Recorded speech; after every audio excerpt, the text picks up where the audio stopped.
Good evening, and welcome to this Kenyon Review reading with Chang-rae Lee and Misha Rai. I'm Elizabeth Dark, Associate Director of Programs for the Kenyon Review, and we are delighted to have you with us for this event. Before we begin, I'd like to share a few things to help usher you through your time with us this evening. If you would like to access closed captioning for this reading, you may do so by clicking on the CC button at the bottom of your screen. Also, if at any point you experience technical difficulties, please email kenyonreview@kenyon.edu, where a staff member is waiting to assist you. I'll also take this moment to point you to our reading series calendar in hopes that you'll join us again soon for another KR reading.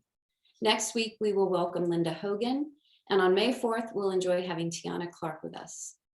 And I'm happy to share with you information about the Kenyon Review's new Ross event series, which will be running online this summer in correspondence with our Kenyon Review Writers Workshop.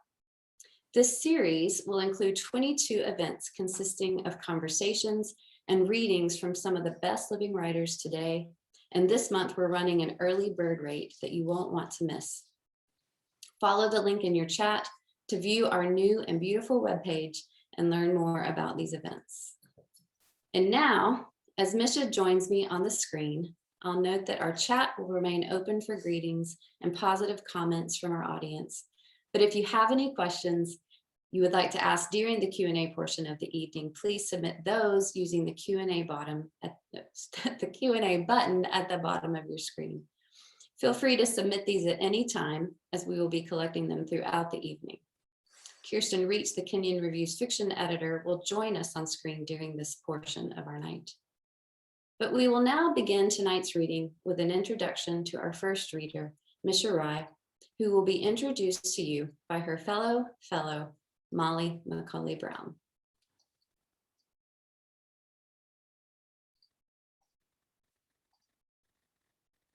Molly, you're muted. Hello, now I'm not muted. It is a pleasure to be here tonight to introduce Misha. I was going to do it off the cuff, but if I do that, I'll cry. So instead, I wrote an introduction. Misha Rai has seemingly done everything. Brought up in India, she's been a journalist, worked for the National Human Rights Commission and the International Labor Organization, and runs projects for UNICEF and the Ministry of Women and Child Development. She holds degrees from Delhi College, Arts and Commerce, Bowling Green State University, and Florida State University, where she received her PhD. And through it all, she's been busy becoming one of the most sensitive, exacting, and exciting writers, and one of the most brilliant and wonderful people that I know. I could spend a long time listing all of her accolades for you. Fellowships from the Whiting Foundation, the Ucross Foundation, MacDowell, and the Virginia Center for the Creative Arts, winner of the Dogwood Literary Prize for Nonfiction for a piece listed as a notable essay in the 2019 Best American Essays, the first ever fiction writer to be awarded a Woodrow Wilson Dissertation Fellowship in Women's Studies for creative work, fiction in the Mississippi Review, Crab Orchard Review, and our very own Kenyon Review. But really, what I want you to know is that Misha is the kind of writer whose stories, which know that the personal is deeply political and the past is always alive in our present, make you want to go to your own desk and devote your time to the work that matters. She's the kind of editor who finds extraordinary work everybody else misses, and the kind of teacher who makes her students shout with enthusiasm and feel acutely both the depth and vastness of the world we live in and their own significance within it. Literally everyone loves her, but almost nobody loves her as much as me. From the moment I arrived at Kenyon, Misha made me feel like we were a team, like there would always be sturdy ground underneath me, backup when I needed it, and somebody to shout inside jokes through our office stairwell. She is unafraid to be demonstrably both delighted and moved by the world, and she makes me want to live that way too. I'm my loudest self around her, and also my truest. And this is the gift of someone with both vision and compassion, both profound grace and crucial candor in the world and on the page. They bring what matters most shining into focus. It's been such a gift to be your teammate, Mish, and I'm really proud to get to introduce you tonight. Please join me in welcoming. So I've been trying all day to not cry, and Molly, you have made me cry. Thank you so much for that introduction, and thank you for pretending like you were not going to be on screen introducing me, and I was really wondering who was going to come on. It has been such a pleasure. Like, I'm so glad that we had the 2 years together that we had. I know I am a better writer because of you, and I definitely appreciate poetry more than I did before I met you. Thank you so much, Malls. This is the last reading I will give as a Kenyon Review Fellow, and I'm not sure that I have the right words to express what my time at Kenyon College and with the Kenyon Review have meant to me. All I can say is thank you for having me. And I know I will be introducing Chang-rae in 15 minutes, but I wanted to preemptively say that I am excited to be reading with him, and that I love the fact that I can now claim to have been his opening act, because his work has meant a great deal to me, and he's a wondrous storyteller. So today what I'm reading is an excerpt from my novel in revision. The pages I will read are all that remain of the draft I walked in with to Kenyon almost 3 years ago. And really it's sort of a testament to those pages, but mostly like my work changed in such a wonderful, wonderful way in my time at Kenyon, all the time that I've been given, and I'm so grateful for it. What you need to know about this section is that the female police officer who's investigating a particular discrepancy in the prison has been trying to get this group of prisoners to speak with her. And up until this point, they've absolutely refused.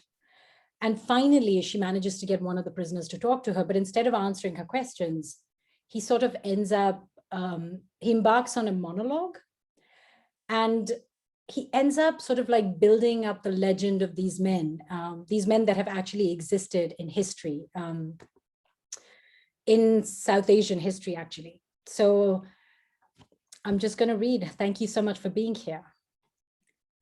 Finally, the third prisoner said, "We've always known that concussing people will eventually have consequences and are prepared for certain carnage. We aren't the first of our kind who earn a livelihood by breaking into people's homes while stripped down to our underwear, slathered in oil, and iron-bound bamboo stave in our hands. Reasonable success of our predecessors rested on the idea that if homeowners woke up and tried to stop us, they found it hard to hold on to us. Their hands are left grasping, smelling of something familiar. And by the time they wrap their sleep-interrupted minds around what has slipped through, sticks are tippy-tapped on their skulls, slipping them back into unconsciousness. Unlike the oilies, the slipperies, the oiliest, the slipperiest, the some such gang ridiculously dubbed by the law, the mustard oil loincloth gang knew we wanted more than reasonable success. Most of us had been jobless even before the emergency. The wrestling rings within which our frustration met release had all been closed down, so there was no hope for amateur wrestlers or kabaddi champions anymore. For a time now, what has existed for us is the profession we inherited by the trick of our birth. Sola Singh, the first of our kind to legend, was caught because the housewife of a gold merchant held on to his handlebar moustache even after he'd butted her head 4 times. The particular henna-dyed red hair found in her hand, along with the fingerprints around her neck, helped create a file on him. Manu Rana, another oily dacoit in a similar situation, tried to hack off the hands of a 70-year-old grandfather with a meat knife. The old man's screams woke up the whole neighborhood. Even though Manu Rana managed to run off, he left a trail of blood that led to him. Drona Gehlot was caught because of vanity.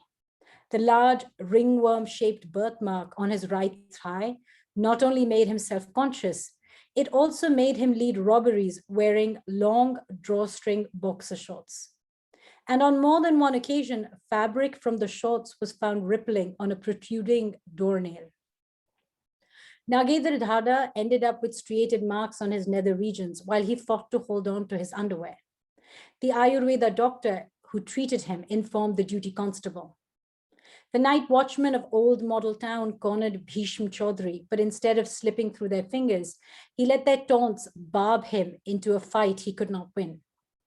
Mika Singh was old and couldn't run to safety, tripping on a root in the garden and breaking his kneecap. Jyoti Chaudhry waited for his brother. Silva Singh had a earring torn out. Gogi Singh his gold-plated chain. Nali Singh broke his stick and stopped to collect the pieces. The mustard oil loincloth gang made simple changes. We retired older members, giving them a share of our earnings in grain and jaggery and milk. We gave them a permanent place as revered elders to smoke hookah from morning to night in orchards we now worked out in.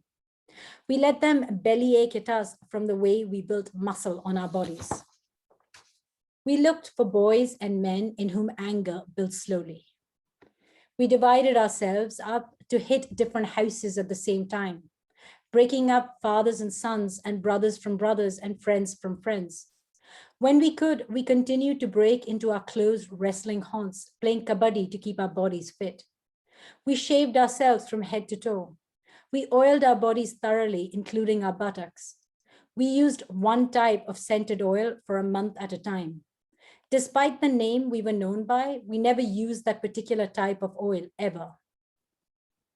We exchanged regular underwear for white loincloths. We never let our women wash the loincloth for us. We used a special concoction of bleach and phosphorus to keep them sparkling white.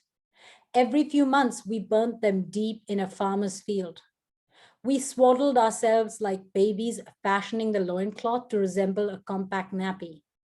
If anyone pulled off our loincloths, we intended to leave them in their hands. We got rid of all marital or religious items of dress.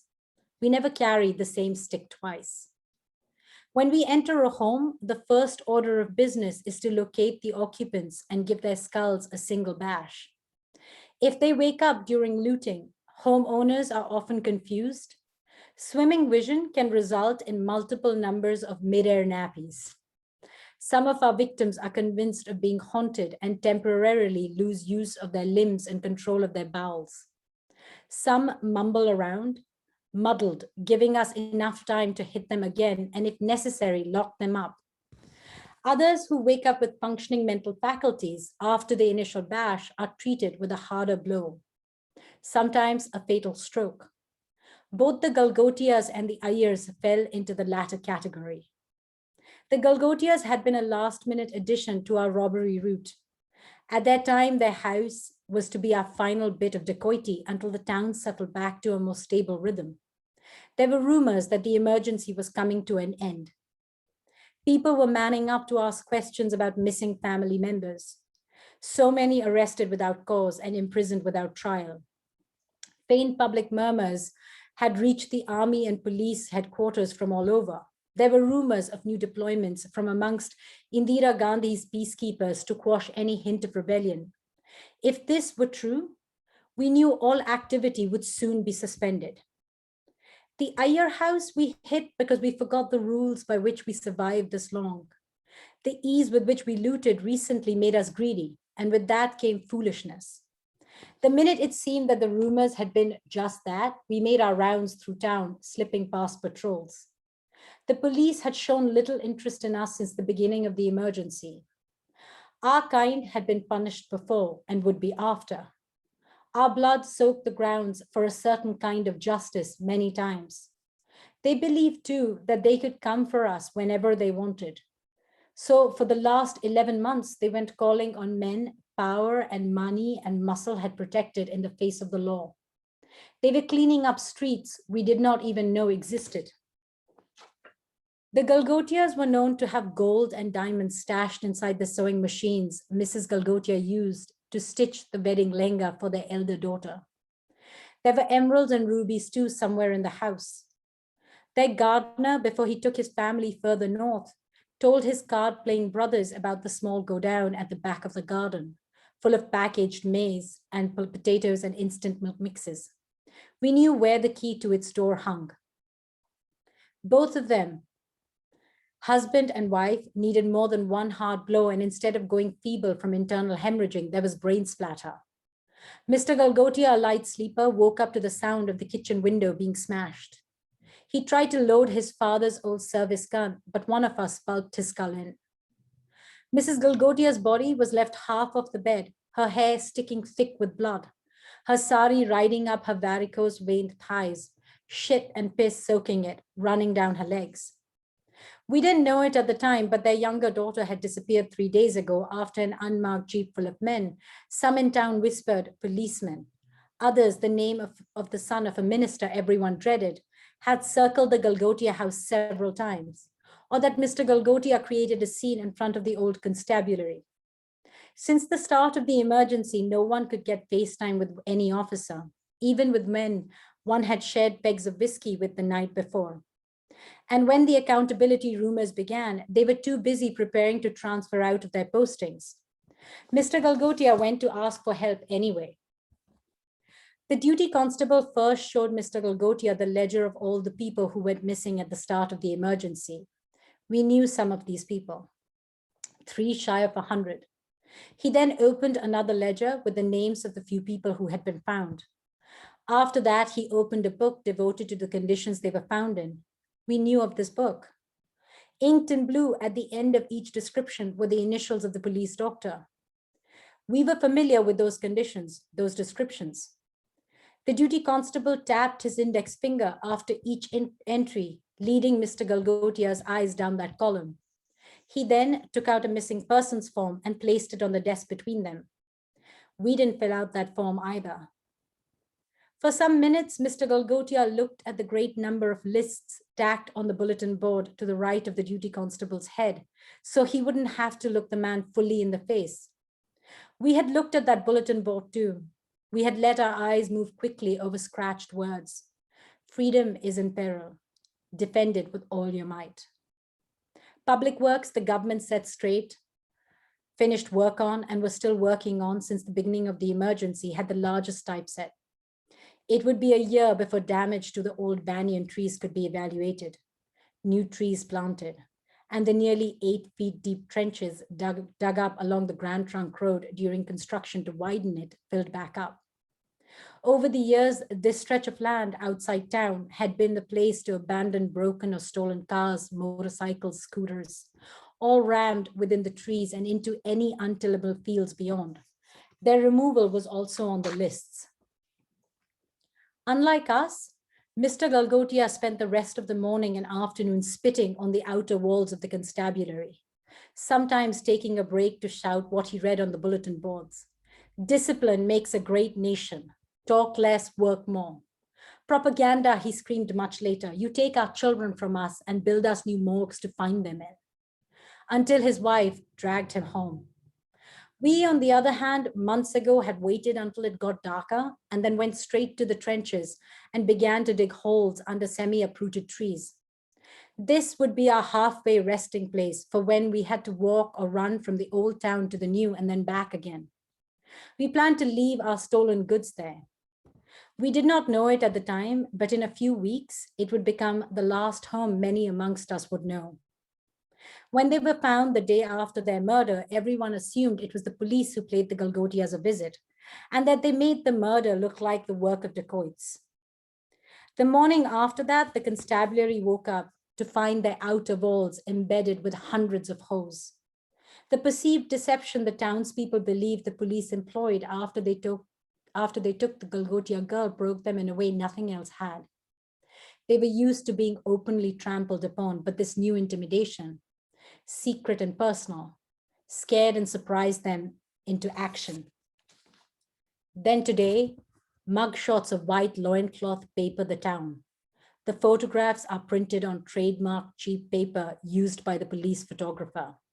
And we know that a battle cry has been rung, that a particular kind of unimagined buggery awaits us, and hiding in our tunneled, man-made holes is not going to be enough. Thank you. And now it's my great pleasure to introduce Chang-rae Lee. But before I do that, I'd like to say this, that when Nicole and Elizabeth asked me who I dreamed to give, of giving a reading with, I put Chang-rae's name right on top. And I was like, never going to happen. But now I'm so honored that he agreed to read with me. And I'm trying not to be a total fan right now. And I'm just professionally going to read out all of his accomplishments. Chang-rae Lee is the author of Native Speaker, winner of the Hemingway Foundation Pen Award for First Fiction, as well as On Such a Full Sea, A Gesture Life, Aloft, and The Surrendered, winner of the Dayton Peace Prize and a finalist for the Pulitzer Prize. His novels have won numerous awards and citations, including the American Book Award, the Barnes & Noble Discover Award, ALA Notable Book of the Year Award, the Anisfield-Wolf Literary Award, the Gustavus Myers Outstanding Book Award, and the NAIBA Book Award for Fiction. He has also written stories and articles for The New Yorker, The New York Times, Time Asia, Granta, Conde Nast Traveler, Food and Wine, and many other publications. Chang-rae Lee teaches writing at Stanford University. Welcome. Thank you so much, Misha, and thank you for the wonderful reading. I have a lot to talk about. I love the first person plural that you employed. And thank you so much to the Kenyon Review in inviting me to participate in Misha's reading. And it's clearly, she's made a big impression on everyone. So I'm very happy to be here. I thought I would just read the first few pages of my new novel, My Year Abroad. And in the hopes that I'll be quick. I actually don't love reading my own work. I hope you'll excuse me. But then, I hope we can just have more time for questions and discussion. So I'm just going to read the first few pages, so there's nothing set up except that the narrator is named Tiller, and he's 20 years old. I won't say where I am in this greatish country of ours, as that could be dicey for Val and her XL little boy, Victor Jr., but it's a place like most others, nothing too awful or uncomfortable, with no enduring vistas or distinctive traditions to admire, no funny accents or habits of the locals to wonder at or find repellent. Call it whatever you like, but I'll refer to it as Stagno, for while it's definitely landlocked here, several bodies of murky water dot the area. There's a way that the days here curdle like the gunge that collects on the surface of a simmering broth, gunge you must constantly gunge away. Still, Stagno serves its purpose. It's so ordinary that no one too special would ever choose to live here, though well populated enough that Val and Victor Jr. and I don't stand out. And we ought to stand out, for it would be natural to ask what a college-age kid was doing shacked up with a 30-something mom and her 8-year-old son, and why neither of us worked a job, or why the boy didn't go off to school. Do we ever leave the house? For a brief period we did, but not much anymore. We stream movies and shows. Val is ordering everything online again, including groceries, the only item she regularly ventures out for being a grease-soaked, foot-long hoagie named the Widowmaker that is carrot for Victor Jr. when he reaches his daily tolerance for our homeschooling. There is no stick. Val handles social studies and arts, and I cover math and science, but all in all, we get a C+ for conception, execution, and effort, which Victor Jr. is well aware of and is undoubtedly banking on using against his mother someday. He's an exceedingly smart, cute kid, if notably hirsute, something genetically cross-wired for sure, because a kid his age shouldn't have arm and leg and back hair, and definitely not the downy mustache, the nap of which the boy caresses whenever he's noodling his human child's plight. In the future, Victor Jr. may strategically deploy my name, but we still can't predict the full extent of my presence in his life. What we know is this: Val and I have a good thing going.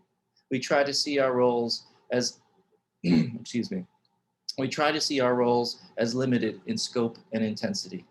We aren't aspiring to all-time greatness, whether in homeschooling or partnering. We aren't each other's stand-ins for the world as it should be. My stated obligations to Val are to treat Victor Jr. better than the sometimes unruly pupster that he is, and to be, as she says, her reliably uberant fuck buddy, ex and prot. And finally, to pick up around this cramped exurban house so it doesn't get too skanky. In return, I have her excellent company and a place to stash myself for however long we mutually wish. I require nothing of her at all, except that she not ask after my family, or what I was doing here before I met her several months ago, or why my only possessions were the very clothes I was wearing, a very small Japanese-made folding knife, and a dark-brushed metal ATM card that until recently magically summoned cash every time I used it.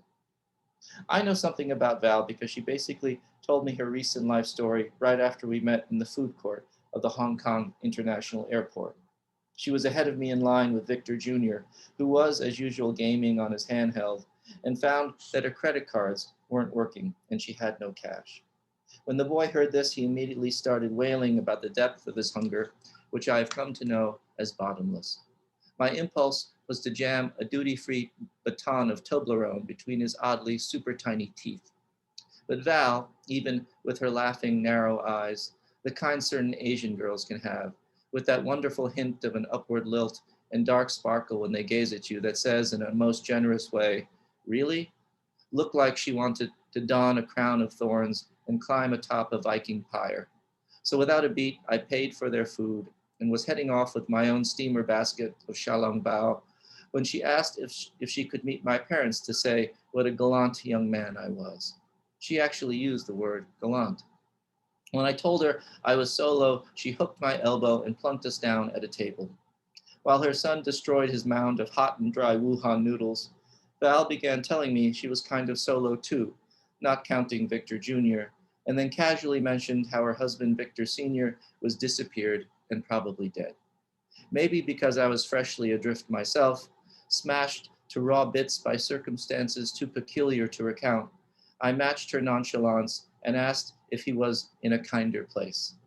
Something fell away from her wide, sweet face, and she proceeded to tell me how some months earlier she had detailed for federal agents every last facet of her husband's dealings with a gang of New Jersey-based Tashkentians that involved Mongolian mineral rights, faux sturgeon eggs, and very real shoulder-mounted rocket launchers, which were supposedly part of an ISIS offshoots plan to enrich themselves and arm potential client cells in Western Europe. All this was substantial enough to predicate Victor Sr.'s sudden absence from this life and worth a witness protection setup for Val when they got back to the States. A good deal, considering she was the legal co-owner of her husband's trading business and faced money laundering and tax evasion charges, plus the prospect of having to give up her dear little Victor to foster care. She said she was certain she could trust me with her story and that I had a, quote, open and welcoming face, which I must admit that I do. People trust me when they ought not to trust me, which these days is more often than they imagined. She talked about her and Victor Jr.'s visit with a relative in Kowloon, and I gave the much expurgated tourist version of my own visits to Macau and Shenzhen, and how we were both heading back to the drab life of the US Eastern Seaboard. I told her I was from New Jersey myself, a few counties south of where she and her husband used to live. She asked for my email. I didn't have a phone anymore. And she said she would connect with me in a couple weeks when things got more settled. She didn't ask what I was doing out in this part of the world, which is just like Val. Since then, she's asked, received my basic answer, and not mentioned it again. This is one of the many reasons I have quickly grown to cherish her. Val encounters life and persons as they come to her. This total acceptance of the fact that you're here, that you belong to the space you're taking up, and that it's all and only yours. A rare thing, IMHO. If you think about it, most persons, including many of those who say they love you, can't help but question your particular coordinates in whatever you're doing or thinking or hoping for, then want to realign you to function more smoothly in their eyes and thereby calm their fretful souls. Val's soul seems to me a crock of honey set on a warming plate, its flows exchanging imperceptibly from top to bottom so that there's hardly any gradient within. One example being that even when Victor Jr. is at his petulant, grating worst, Val will bat her eyelashes twice, very slowly, while expelling the lightest of sighs, and then try to reason with the beast. Normally, if her attempts with Victor Jr. fail, she flags me, and I automatically fix us a snack. A couple shin blacks for us ravenous boys. grilled salami and cheeses. I watch him eat in his dainty Victor Jr. way, his thumbs and index fingers pincering the food, the other digits splayed out, and then wink if he's especially pleased. His micro teeth furiously snip and grind and pulverize. Even if he was my own issue, I couldn't deny that he might very well end up a charming and effective sociopath, one immensely successful, snarfing my offerings with warbles in his throat while picturing his foes and beloved alike in hot fat, deep frying like chicken wings. But at some point, we're all extra hungry, aren't we? If not necessarily for grub. And if not, it's probably because we've too much of a fill. Take me. I'm on the other side of feeling I was about to burst, having skipped out on this last semester to hit as many tables and stations and taps of life's grand buffet as I could, which I had no idea could be so available, so glorious and miserable, so heroic and lamentable at once. Sometimes Val senses me going funny and intuitively gives me space to sit by myself on our splintery back deck with a blunt, or to veg out when we're eating whatever we've ordered in. Sometimes Victor Jr. will bark at me, "Yo, Tilly, wake up." Val would likely have no trouble believing the things I've done and seen in this past year, and maybe only wonder how I ever returned after being in so deep. I would say to Val that I don't know. I don't know how it was that I came back, because I didn't want to come back, ever, until I did. Though now that I am back, I'm grateful to be with her and nobody else. Would I die for her? That's a weird question to bring up, but I know I would. It doesn't mean I love her or value her most. I do love her, and that's that, but sometimes I think I love the world more. I'd die for the world, if that makes any sense, just because Val is one of the many remarkable phenomena in it. And this means I'd die for Victor Jr. too. Am I totally messed up? If you're willing to die for too many things, does it mean you care way too much or too little? Does it mean you'll break down very soon? Maybe. I'm cleaning up the dinner dishes while Val gives Victor Jr. his bath, which he still insists on her doing and probably will until he's in college. And once we both have a go wrestling the little porker into his pajamas, Val and I will climb into the frilly canopy bed that came with this rented place and fire up the flat screen and watch until our pupils start vibrating, when we'll fall asleep or else get busy. We leave the screen on so I get to see Val in my favorite way, her nakedness strobed dusky blue, the cold flame of her body flashing on and off above me.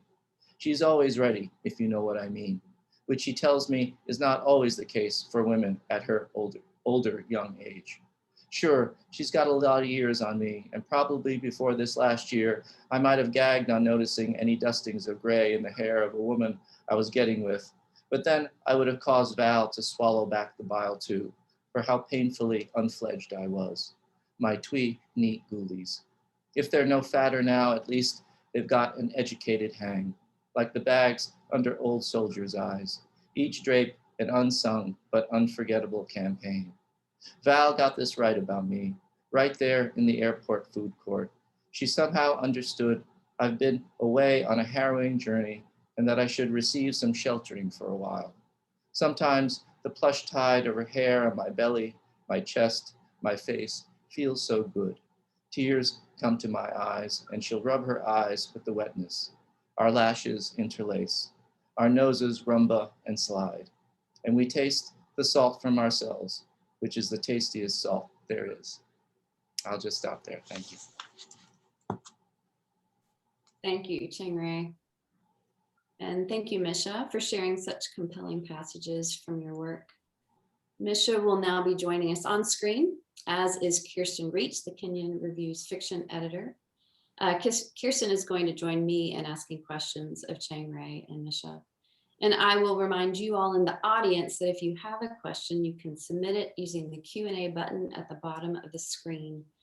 And we might combine a few of the questions if they are similar in nature, but we will try to get to as many as possible. Kirsten, do you want to get us started? I'm happy to. I wanted to just quickly say I'm so happy to see so many of our contributors here in the chat. And Sakina and Allison, I'm going to put you on the spot. I know you have great questions for these two authors. Chang-rae and Misha, thank you so much. This is incredible. I'm going to start us off with a question so everybody has that moment of pause in a bookstore where you sort of all wait and hold your breath and check out who's going to raise their hand first. One thing that stood out to me immediately about both of your work is the extraordinary knack for storytelling. I was thinking specifically of On Such a Full Sea for Chang-rae Lee. So what does it matter if the town was razed one day after our people were trucked out? What difference does it make if there's almost nothing there now is on the first page of that book. And Misha, in 20 years ago, the piece that you published in the review at the end of last year, you say, let me say at the start that Nishi Singh is a healthy woman. There's this sense of history. There's a sense that you're pulling us into a moment, but it's not the moment that we expect. And I wondered if you could just give us a little sense of how you select the moment in time that you begin your character's story in either of those works or other works that you're focusing on right now. I think Chang-rae should go first. He's the master here. So No, no. I think you should go first. Well, it's, I think with On Such a Full Sea, since you bring it up,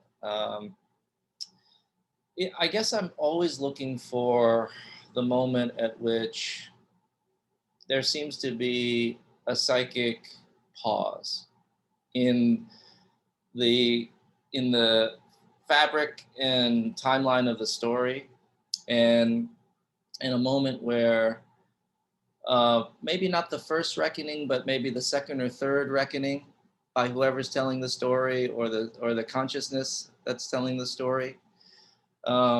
You know, of course, there's the old saw in medias res, right? We start things in the middle, but I don't need the middle so much. But I think it's more a question of that sense of a consciousness that has just begun to mull enough that they're at an important but not firm place in their thinking about what's happened.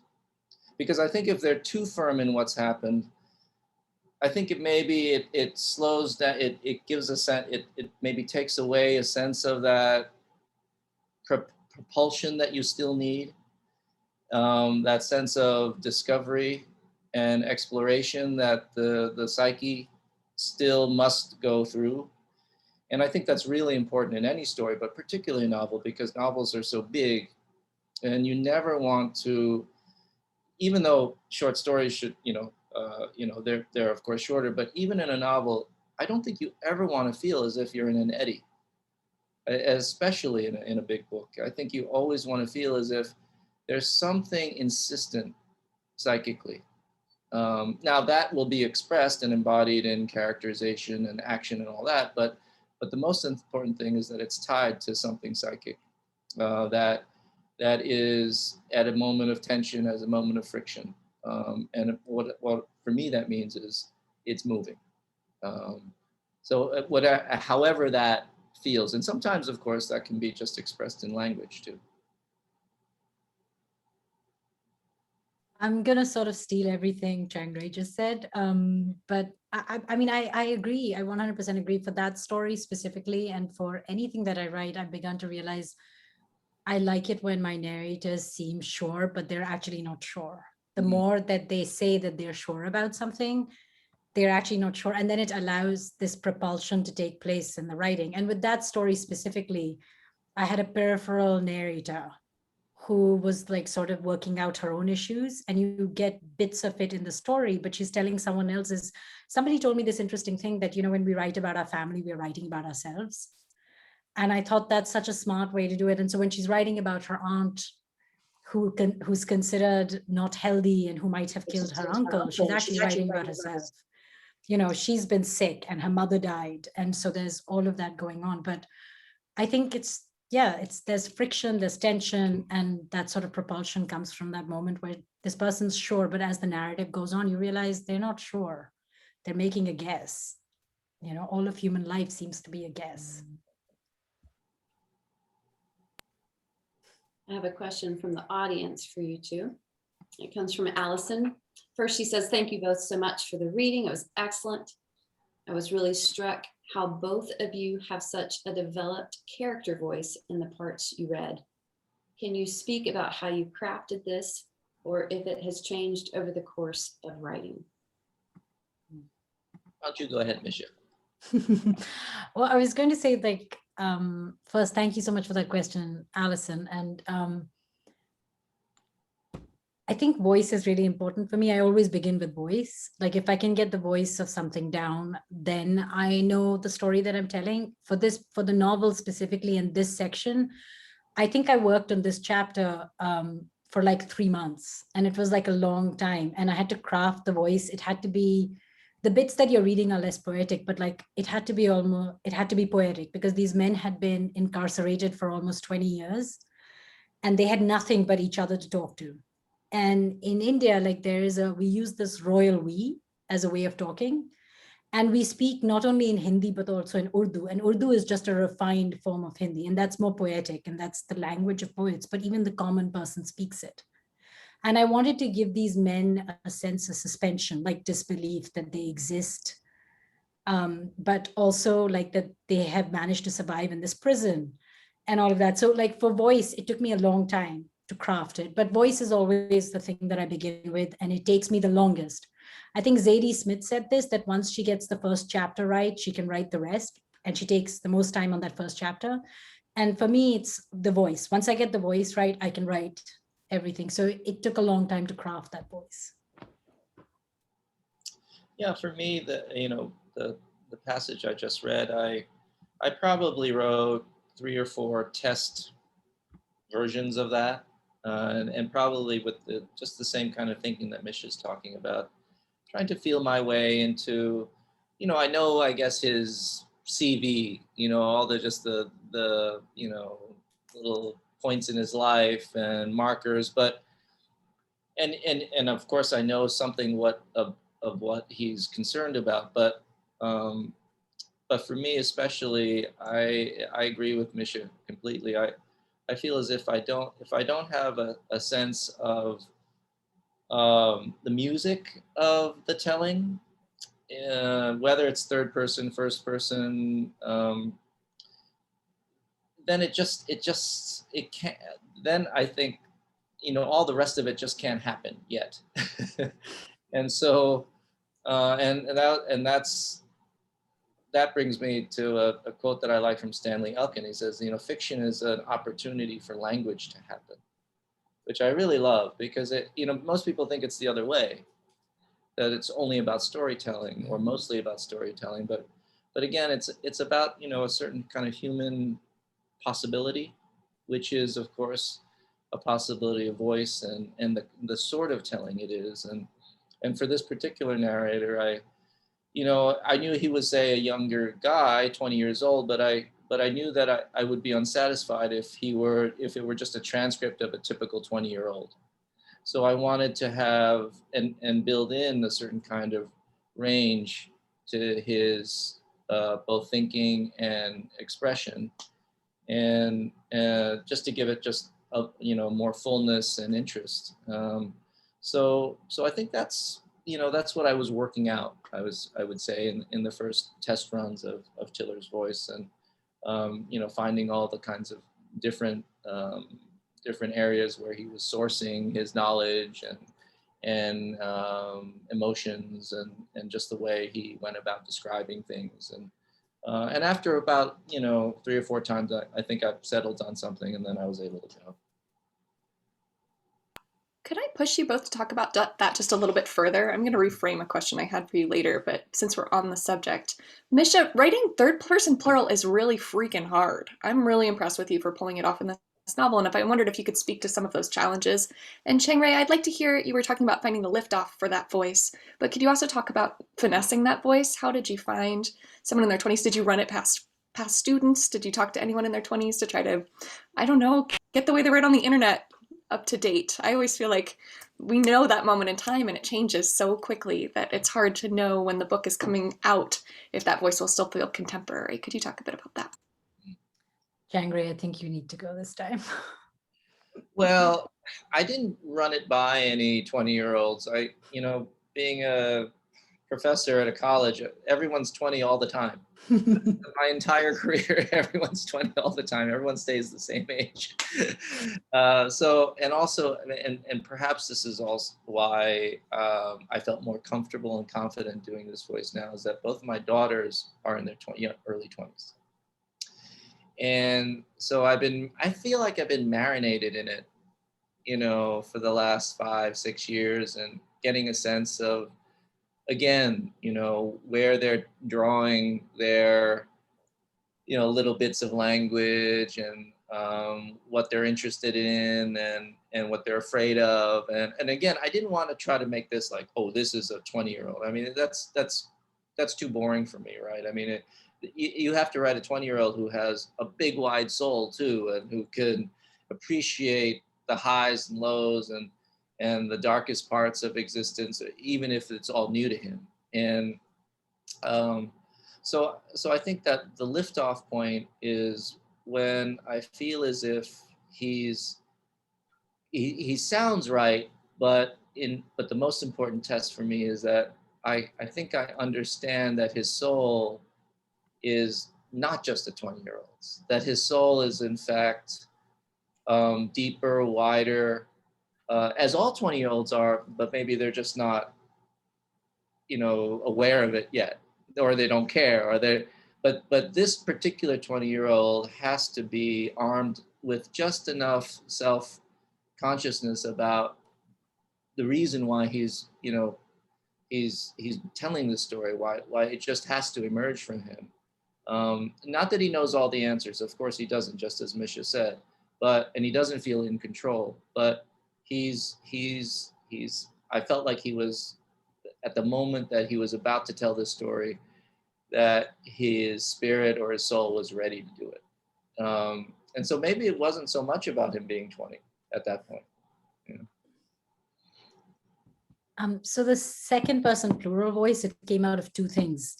One was when I started writing this novel at the end of my MFA. Like, I'd written short stories and I'd hated every short story I'd written. And I was like, I'd grown up reading novels, and I was like, I'm just going to write a novel. And it came out of, I missed home, and India is a very community-based country. There's a lot of we, like when you talk about yourself, you talk about your family. Like, whenever I'm talking to Americans, I'll be talking about my great-grandfather, my grandfather, my grandmother, my aunt, like my 50 cousins. And that's how, like, I know how to talk. You guys know this. You've put up with my incessant babbling. So it came out of like homesickness. And then the second thing was, there was a wonderful writer in my MFA program, Jessica Bozo, who had written the story in first person plural.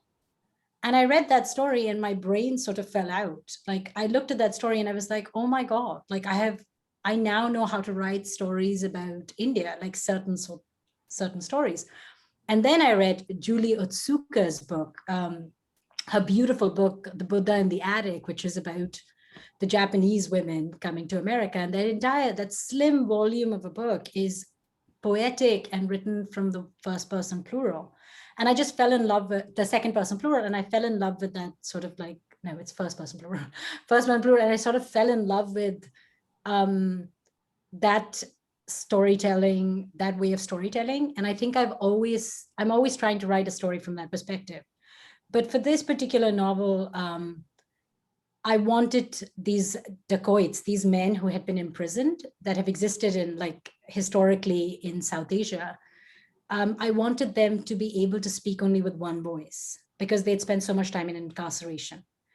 And I wrote like about 30, 40 pages of this. And after that, it became absolutely impossible to continue because I had been writing poetically, but I was paying more attention to language than telling the story. And the second thing was I couldn't make the plot move along further. Like, that's what I faced because one of their voices had to break away. So I kind of had to reimagine the novel because I'd imagined the novel initially in this, there were going to be 2 sections and one section would be entirely first person plural. And so I faced that challenge. I definitely had this moment where I was like, I reached my ceiling of, writing in that way. And I read other novels that had been written in first person plural. And I realized the ones that were most successful were the ones that were slim, that sort of like only devoted maybe 100 pages to it. And I reimagined it. I couldn't bring myself to give them up completely. So I kept some of it. And And then I discarded a lot of it. Like there's bits of poetic bits that hopefully I'll get to use in some other way, some other time. Yeah.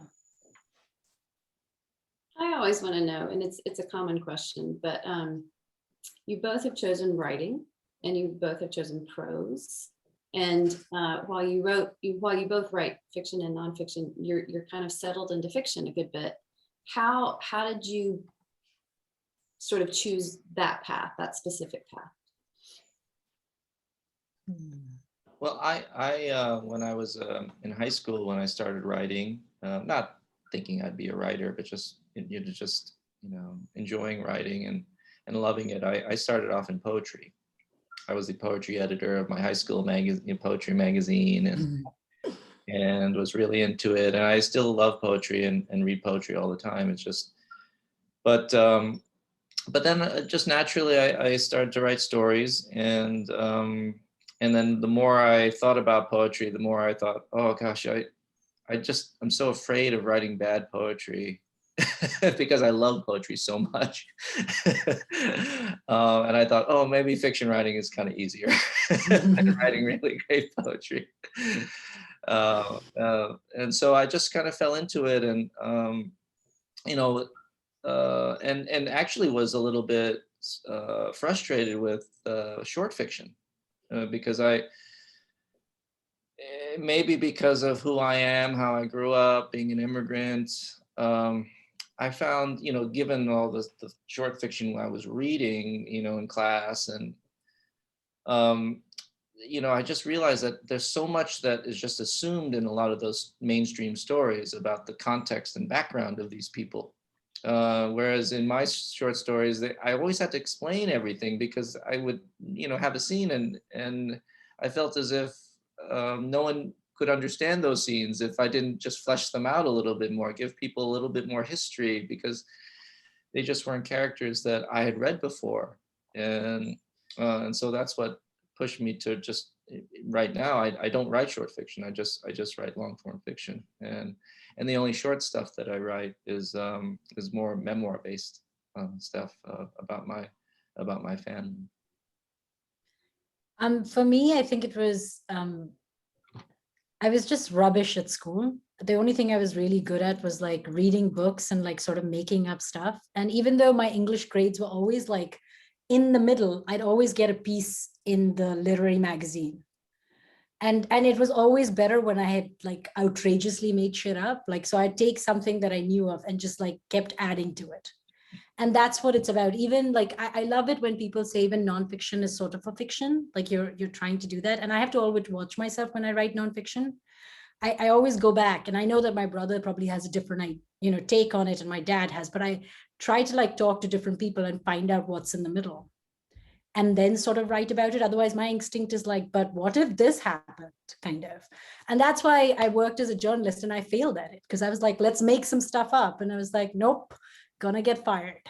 So it was just about I was good at getting stuff into magazines when I was much younger. And then of course they couldn't get anything in when I became better at it. And then eventually I managed to get stuff published, but that's how I fell into it. I have one more question. I know we're short on time at this moment, so I'm going to gush first. Chang-rae Lee, thank you so much for being so generous to be with us today. It meant so much to have you here. And Misha, I'm going to tear up if I talk too much about you, but I will never forget experiencing the unbearable violence of your urgent stories in your beautiful reading voice. It has been such a pleasure to watch your work evolve over the 3 years that you've been here with us. So I'll write you a note about that later. Right now, I'm going to ask you both to do something completely impossible, which is to predict the future for a moment. And so there's no wrong answer because no one else can know. You just have to make this up. But I wanted to talk about how we characterize this moment in fiction. It's a moment writers could tackle the threat and mourning of the pandemic, racial injustice, incarceration, climate change, and so much more. And both of you have written such compelling work on current events.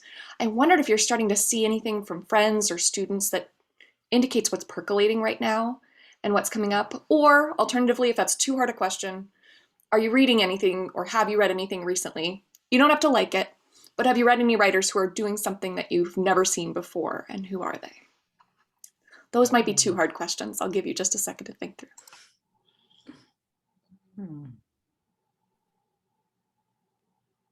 I think it is a hard question because I remember after 9/11, I was working on something, and in 9/11, 'cause I lived right near New York, and a lot of people in the town we lived in died, and it just sort of wiped everything away that I was thinking about. It didn't make it meaningless. It just felt a little bit irrelevant. Like everything I was doing was slightly irrelevant, or at least it felt that way. And in some ways, this was a slow burn thing, and actually the death toll is just mind-boggling. And I think we won't actually know how this all feels for a while. I think we've been stuck in this place, right? And so I wouldn't be surprised if writers become more and more, quote, literary writers are more and more drawn to the fantastical, and just really letting themselves go to create different worlds, because I think what we're going to see is that the world is going to defy us in its just implausibility over and over and over again. And so I wouldn't be surprised that the reaction to that would be just to say, no, I'm going to stop trying to capture this world as it is. I'm going to try to capture the feeling of the world and my emotions about this world with something entirely different. And so that would be my prediction. I think that's wonderful. Thank you. I was going to say that I completely agree with you, because I feel like ever since the pandemic began, all I'm writing are ghost stories, like these pockets of stories. The other book that I want to work on is a ghost story. It's set in a boarding school and it's a ghost story. And I started writing bits of that. And I think part of that has to do with like where we live in Woburn in Massachusetts. There are all these flats and there's the green outside, but you could only see people through the windows at the beginning of the pandemic and I spent a lot of time, we're in this tiny flat. So I spent a lot of time standing in our bathtub and looking outside that particular window, because it allowed me to see many different kinds of windows. And all I could see were all these, I started watching people for hours because my husband was working on COVID and he'd go to work, like he'd be gone from 9 to 5 or 6, sometimes 7. And I could stand there at the bathtub and look out the windows. And I watched all these people, I watched people who were very active become completely inactive. I watched people fight. I watched people like just slow down. I watched people like get depressed through that window, and through I had a life watching them through the window. But also the thing that I saw and that I've seen more and more is incredible kindness. Like also the kindness of people to just let you be. Like, a lot of times it's reaching out, but I think a lot of people have been kind in a way that they let you be. Like a lot of people will reach out and say, hey, like just checking in, but also it's okay if you don't respond. And I thought that was a thing. I saw the same thing when Trump took over. Like I saw in the people that I knew when I'm saying Trump took over, sorry, when he was president, like it did feel like he took over, but like he was president, I saw the same thing. I saw small moments of kindness. And I think I want to hold on to that. I want to hold on to the idea of that people are just inherently going to go out of their way to be kind. And so that's the thing that I noticed. And again, you're right, like writers are going to want to write fantastical things. I had that moment, I was like, my book was about to finish. And I was like, this book is, nobody cares anymore about this book. But because I was sort of locked in there and I was revising the section of these men being locked in there, I was able to like, to some extent, on a very tangential note, begin to understand what it's like to not be able to leave. And I'd done a whole day in lockdown. Like I'd gone to India and I'd had a jailer lock me into this prison for a whole day and just heard those voices. And I thought that was enough for me to know. And then I sort of began to wonder what it would be like if one of these men left and then they were locked up. They were locked somehow in the prison of their head and locked themselves up in a room and things like that. But yeah, like I think kindness has been a thorough sort of like a through line that I've noticed. Well, thank you both. Your prose pair well together, and Whatever the future of fiction writing holds, I'm very grateful that it will include your works, and they will be fantastical and kind together. Really appreciate your taking the time to be with us. And Kirsten, thank you for hopping on and bringing your insight and your questions, your gifts of time and mental acuity for us all. And thank you, audience, for your time and attention. And this has been a delightful evening. Before I let you go, let me remind you to join us again next week as we host poet, writer, storyteller, playwright, and environmentalist Linda Hogan. You can register for this event and see our other readings on our Kenyon Review Reading Series calendar, which will be linked in the chat. And do go take a look at the Ross event series we have planned for this summer, which will also be linked in the chat. We are currently offering an early bird rate, and we will be adding a few speakers to that offering in the coming weeks. Thank you again for joining us, and wherever you are, we hope you are staying well and enjoying your spring. Have a good night.